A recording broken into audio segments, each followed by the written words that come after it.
Hey guys, Kev here, and I have a disassembly to do for you. This is going to involve a Skiff bearing swap, and this is the first time you'll be seeing this knife. This is the ZT308, and this is some factory exclusive. I think it might be USA made blade. I believe these are about $420 right now. It's in M390 and titanium, and then you have this beautiful carbon milled scale as well. And I wanted to put Skiffs in here because I got it and it's a bit off center, and I wanted to see if Skiffs would help. Plus I've always wanted to skiff a ZT, so I have to have a little bit of play like right now in order to have it close to centered. But if I tighten it down, which maybe I can do by hand. Nope. Yeah, it's still got the play. It comes over to this side quite a bit. You need pliers or a wrench or something to get it tight. So I'll show you here. This is actually a nut, and that's a bolt, interestingly enough. So you can clamp down there and then tighten down your pivot, and you'll see it comes over to this side like so. Now I have no play. I still have decent action, but I don't have centering. So my plan was to skiff her up. Now I have this package here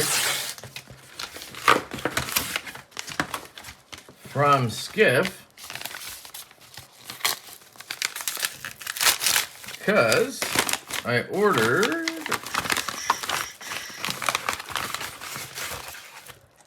we got another flyer for the drop point. You guys should sign up for that. The drop point is awesome. It is a newsletter that tells you about all of the upcoming knife drops. So it'll tell you about pre-orders, drops, anything coming up in the knife world, customs, production, OEM, whatever.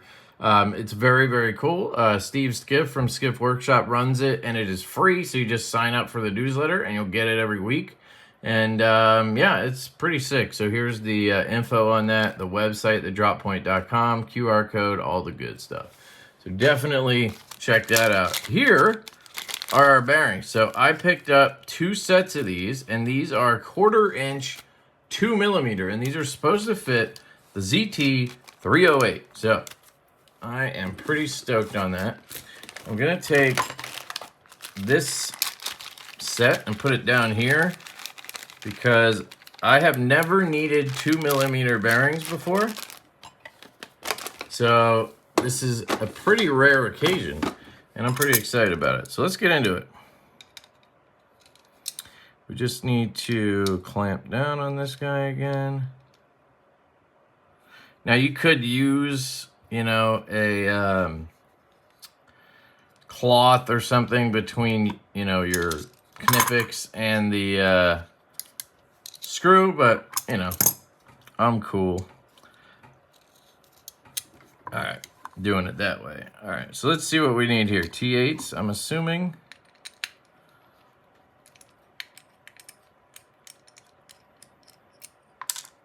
Oops. The one place I did not want it to go was right there.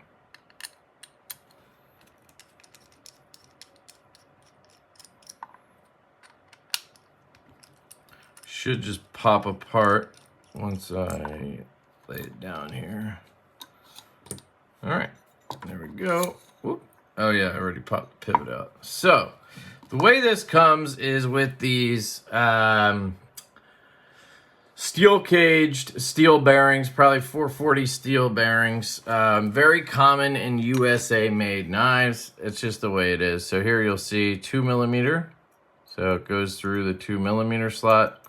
1/16 is the one that most knives are. Then you'll see 1 millimeter and 3/64. I've never seen a 3/32. I've never even seen a 2 millimeter.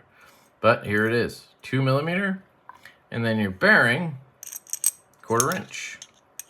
It'll probably fit 6 millimeter, but 1/4 inch is what we're rocking here. Play in there. So yeah, 6mm would work, but I don't have 6mm, 2mm. So if you are interested in this test fit card or the Skiff bearings, you can check out skiffworkshop.com and use my code LeftyEDC. That will save you 10% on your order. There's a link down below in every disassembly that has the Skiff website and code. You want 10% off. And then all my disassembly tools and lubes and all that stuff are also down in the description if you're interested, as well as a link to the knife. I don't know where exactly it's for sale. I think it's USA Made Blade. I was sent this by Kershaw, Kai USA, by ZT. So shout out to them. Thank you for sending this in. I will pass this knife around once I am done. But yeah, I'll link it wherever it's available. I'm guessing it won't be an affiliate link. So you can just follow the link and pick it up if you'd like. So we have a washer on this side and no washer on this side. Why is that? Well, this is a steel liner. So with a steel liner, you do not need a washer. That could be the cause for the centering issue. It's going to be a little harder to center up, not having, you know, the same thing on each side, maybe. I don't know. Whoa, is that not a steel washer? Oh, no, it is. It was just stuck in there. So I'm going to flip it over so we get a clean side, even though it almost looks like the other side was used too, but whatever. All right, there we go.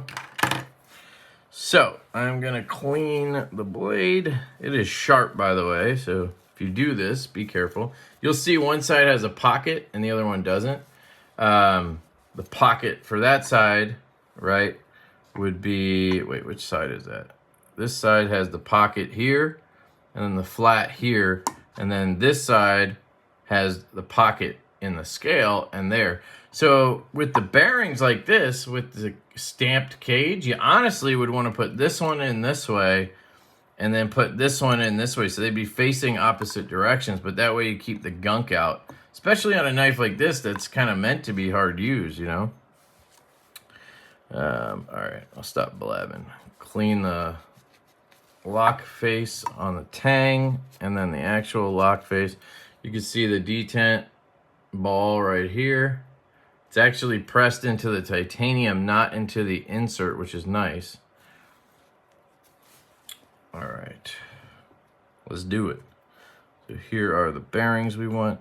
So it's interesting that these bearings almost look bigger.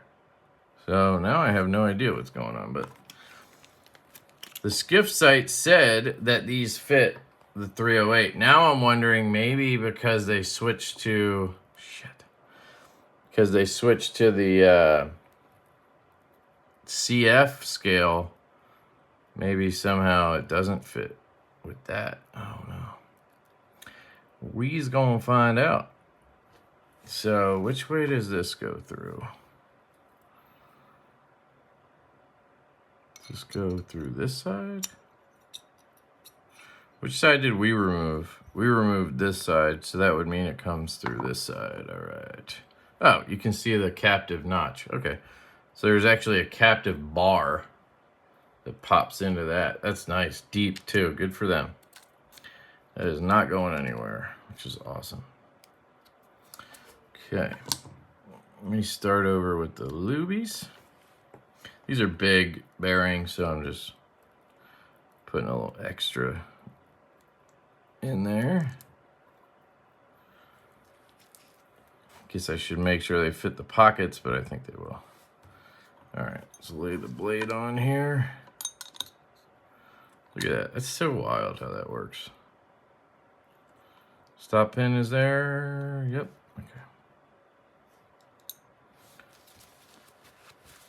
Okay, and this lays on top. This is almost too easy right now, so I'm a little worried.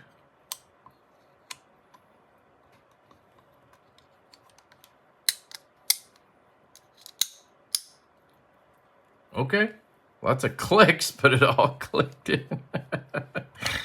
Yeah, that's funny. All right, let's just get this going so it's on, you know.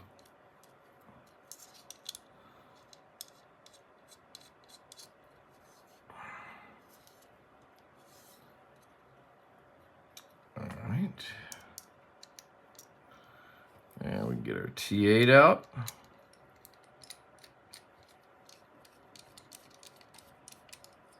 Do the top and the bottom first.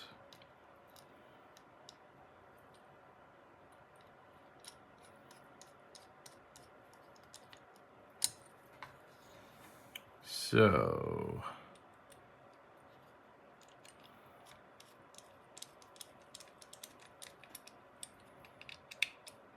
wow, good machining. They just like hit a wall. It's crazy.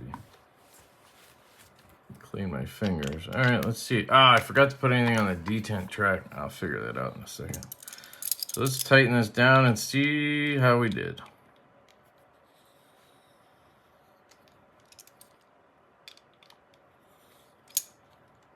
Well, I don't know how tight it is right now. It might still be loose, but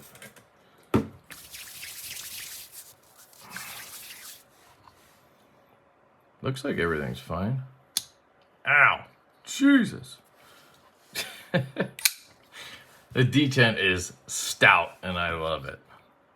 Alright, lockup looks good, so that's all nice. A little bit of play.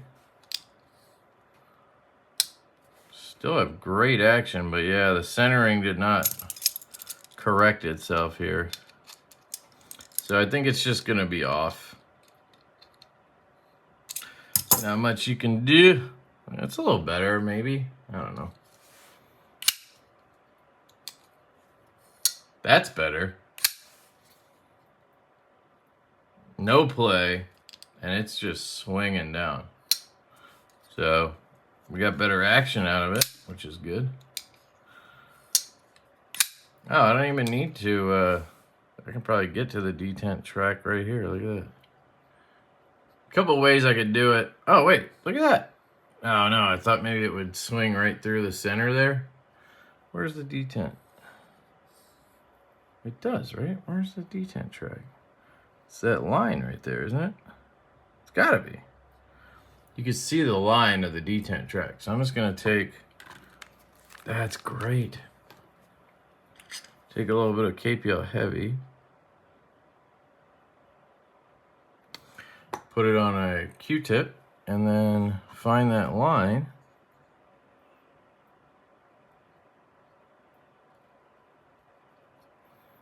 And just put it on there. Maybe put a little more on. And then do this. Closing, it's fine. What you don't want to do is open it right away. I like to put a little pressure on the detent ball right here, like this, and that'll help wear in that track and let that oil work itself in. But once you let it lock up, that oil could pop onto the lock bar. So I do this, like this, bunch. Just be careful, this is a big knife, heavy blade. You don't want to cut yourself. And then I just clean right here, make sure none of that oil got on there, and then fire it. Now it's gonna stick because I just put a liquid on there. That's fine.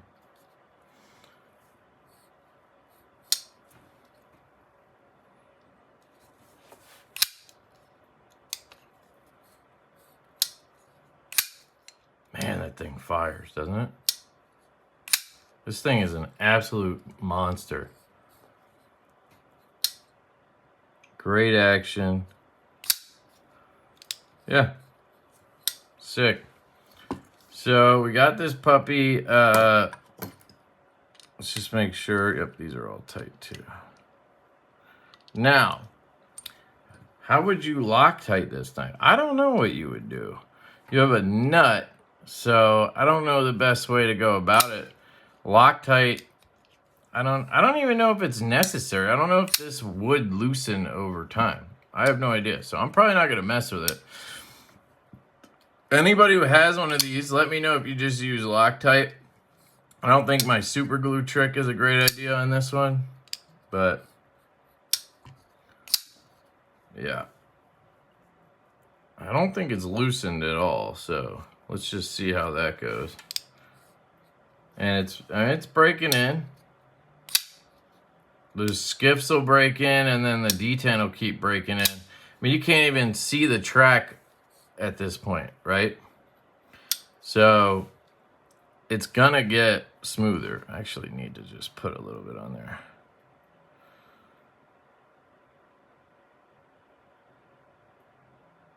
It's so hard once it gets a little bit.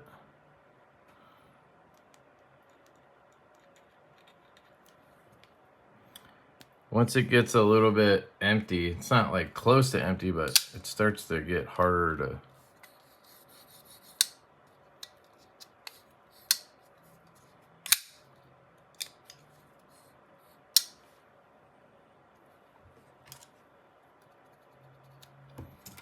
All right. So let me know what you guys think of the ZT308 in carbon fiber, I was trying to say, and titanium with this beautiful M390 blade, belt satin, high polish, really well done. This is their in-house design. They've been doing a great job this year coming out with new versions of stuff, and like they're actually, you know, they're relevant right now, I think. This knife isn't for everybody. It's not for me. I wouldn't have bought this knife, but I gotta say, it's really good. I've had it here for about a week, I think, and it's super comfortable in the hand. If I ever had to do like harder use stuff, this would be a great option for it. I have a large glove size hand. It's not a massive knife. Like, here's a Stout V2. We all know this is a 3.3 inch blade. So it dwarfs it in height, but it's not like the biggest blade in the world. I think it's like 3.7. So it's not a ginormous, you know, I don't know. I just don't put it in the same category as like an 80-10 or something that's ridiculous. You could actually carry this. Yeah, it's 3.75. 3.75,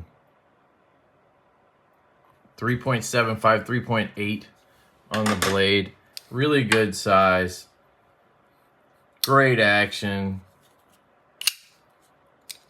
I mean, I'm not too worried about the centering considering they sent me this. It's a little bit off. Whatever. If I bought it for $420, I think is the price, yeah, I would care about the centering for sure. You can even choke up like this. You just got to be really careful of blades right there. So you'll see this knife again from me, whether it's a dedicated, you know, review video or in a rapid review or something like that. It'd be kind of cool to do some use cutting with it. It kind of falls in an in-between, right? Because it's like, yeah, it's a big bruiser knife, but it's also a very like nice version of that. So I don't know if I want to, you know, try to beat on it. Yeah, we still have no movement, it seems like, on that nut. And the, oh, man, I can check and see if it moved at all. I mean, I got to put a little bit of effort to move it. And it's still, man.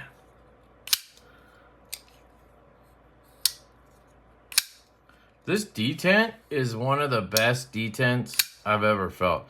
I gotta tell you, ZT, this is one of the reasons why I really like Kershaw and ZT. I've talked about this before, but, you know, they were always the brand, like when I was growing up, they were the brand that you recognized, Kershaw. Even before I was like a knife nut, they were a brand that you knew, right? But yet, once you get into the knife world, there's still a brand that's kind of respected, you know what I mean? Especially ZT on the premium side of things. And when I did become a knife nut, Kershaw and ZT knives that I had, the Kershaw Fraction, the Kershaw Atmos, the ZT 0450 CF, there's one other one, the 470, I think it is. they kind of taught me what a good detent is. Honestly, it's probably Kershaw ZT's fault that I am such a detent snob, because they consistently have amazing detent on their knives. They've always been that way. I mean, I don't know if you can tell or hear how poppy this detent is. I mean, listen to it click down. You hear that? And then fires out and just...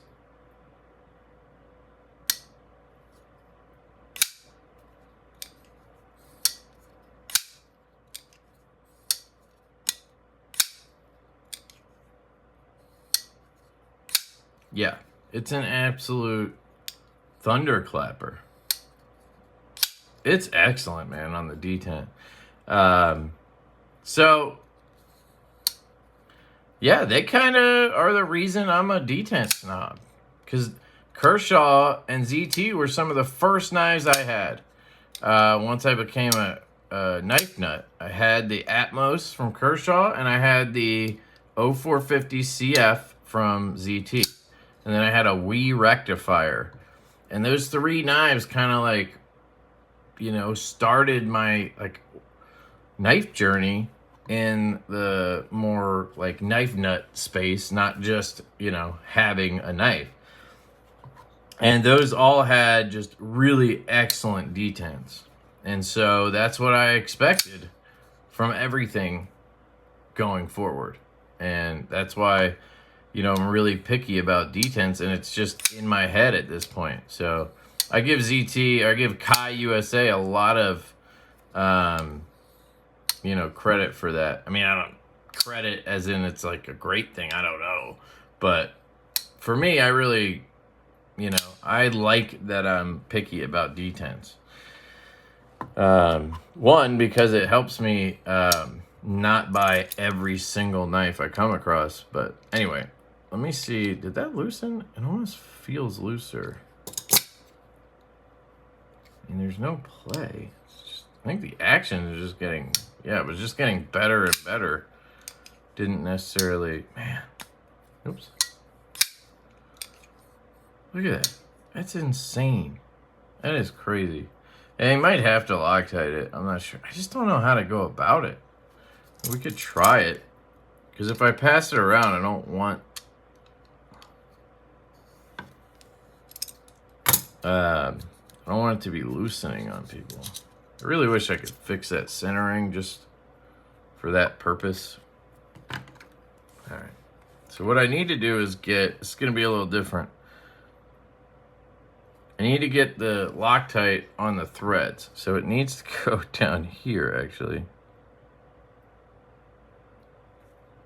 Around here.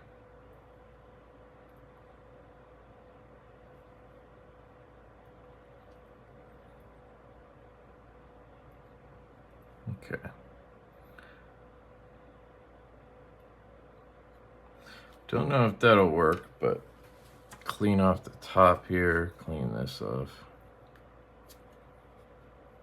All right, let's try that. It may or may not cure that way, but we'll see.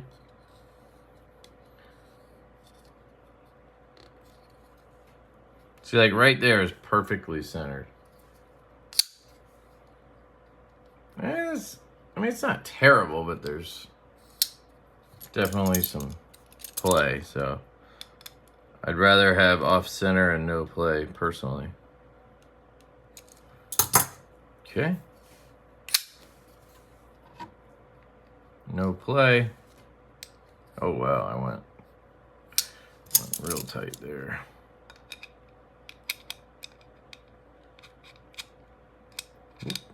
Okay, Kev. A little harder to finesse. I want to show off the, you know, awesomeness of this action, but I also want to make sure it's not loose. Just baby steps.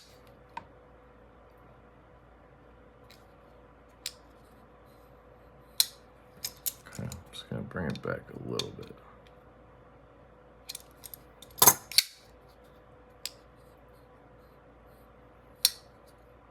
That should work. No play. And, I mean, it's essentially dropping. All right, cool. That is the ZG308 factory special carbon fiber version. This thing is sick, man. It really is. So let me know what you guys think of this one. I was really glad to check this out. It's not my usual style, I'll admit, but it's just a fun knife, and it's a beautiful knife. It's a monster of a knife, and that D10 is just something I appreciate. That D10 on almost any knife, I'd be like, holy shit. But it's even cooler being on this giant-ass knife. It's just really, really nice. I gotta give them credit for this one. So let me know your thoughts on it. I love you guys. I hope you have an absolutely fantastic day. And yeah, I'll catch you later. Peace.